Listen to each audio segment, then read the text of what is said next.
प्रधानमंत्री जी ने एक नारा दिया था, वो बेच रहे हैं देश अपना, मैं चैन से कैसे सो जाऊं, सौगंध मुझे इस मिट्टी की, मैं देश नहीं बिकने दूंगा। और जैसे ही वो प्रधानमंत्री बने, उन्होंने सबसे पहले वही काम किया देश को बेचने का, और एजुकेशन उनमें से सबसे प्राइम में है।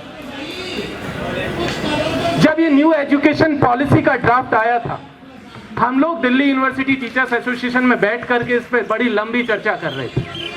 हमने लगभग 500 पेज का एक ड्राफ्ट यहाँ मिनिस्ट्री में सबमिट किया था, और उसमें बहुत सारे सजेशन और बहुत सारी चीजें थी जिसको हम लोगों ने कहा था कि इनको इनकॉर्पोरेट किया जाना चाहिए। अगर सच में आपको एजुकेशन पॉलिसी बनाने जा रहे हैं, या एजुकेशन को लेकर के आपकी अगर थोड़ी भी चिंता है, तो कुछ चीजों को आप उम्मीद करते हैं कि शामिल करेंगे। लेकिन जब फाइनल ड्राफ्ट आया, हमने देखा कि उसमें से कुछ भी शामिल नहीं किया गया। ये पहली ऐसी पॉलिसी है जिसे बिना संसद में डिस्कस किए, बिना पार्लियामेंट में चर्चा कीजिए, इसे केवल कैबिनेट के लेवल से टुकड़ों टुकड़ों में जारी कर दिया गया। और जब टुकड़ों टुकड़ों में जारी किया गया, तो उन्हें मालूम है कि जिस दौर में इसे लाया गया वो कोरोना का दौर था। उस दौर में उन्हें पता था कि इस देश के लोग अपने अपने घरों में अपनी जान बचाने के लिए लड़ रहे हैं। कोई ऑक्सीजन को तरस रहा है, कोई अस्पताल में बेड के लिए तरस रहा है।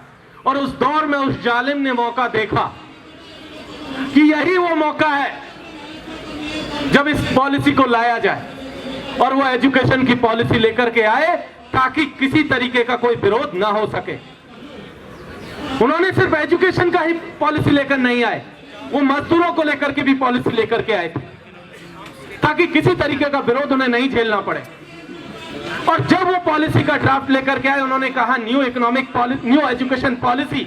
लेकिन हम जानते हैं कि इसमें नया कुछ नहीं है।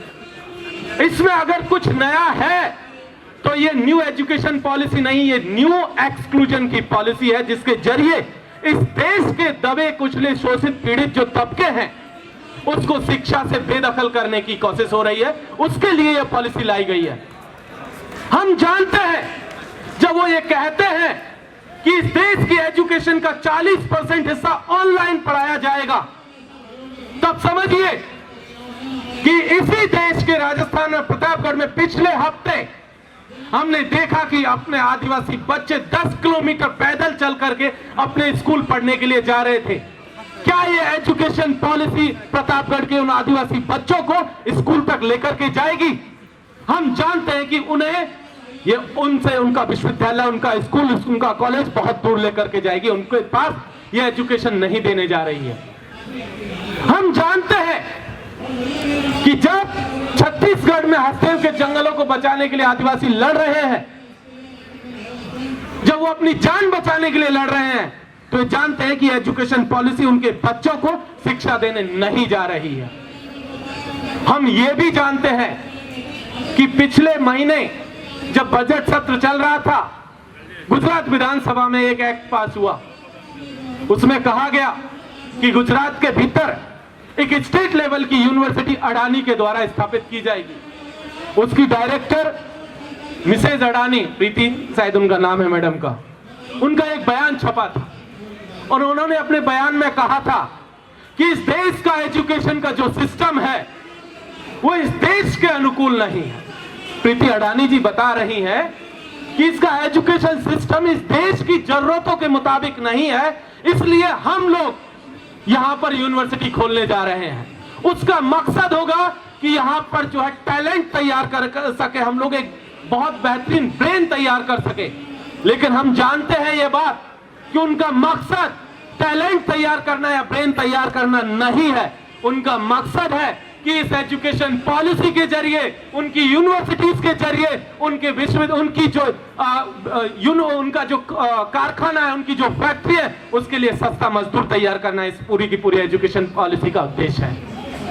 ये एजुकेशन पॉलिसी जब कह रहा है कि आपको ऑटोनॉमी दी जाएगी, हम बड़े लंबे वक्त से कह रहे थे कि भाई एजुकेशन में ऑटोनॉमी की बहुत जरूरत है, लेकिन हम लोग कह रहे थे एकेडमिक ऑटोनॉमी की, उन्होंने इसका फायदा उठाया, आपको फाइनेंशियल ऑटोनॉमी दे दी। और इस फाइनेंशियल ऑटोनॉमी का रिजल्ट हमने 2 दिन पहले हरियाणा में देखा, जब 153 करोड़ का लोन हरियाणा की यूनिवर्सिटीज को दिया गया कि आप लोन लीजिए और पढ़ाइए अपने बच्चों को। हम जानते हैं कि जो यूनिवर्सिटी लोन लेगी, जेएनयू ने लोन लिया था, दिल्ली विश्वविद्यालय को लोन दिया जा रहा है, तमाम यूनिवर्सिटीज और स्कूलों और कॉलेजेस को लोन के जरिए या प्राइवेट प्लेयर्स को उसमें एंट्री दी जा रही है। उनका मकसद यह है कि किस तरीके से वो इस एजुकेशन सिस्टम को अपने मुनाफे की दुकान में तब्दील कर सके। हम ये भी जानते हैं कि उस लोन के जरिए जब वो लोन यूनिवर्सिटी को दिया जाएगा तो उनसे सरकारें सूद समेत वसूल करेंगी।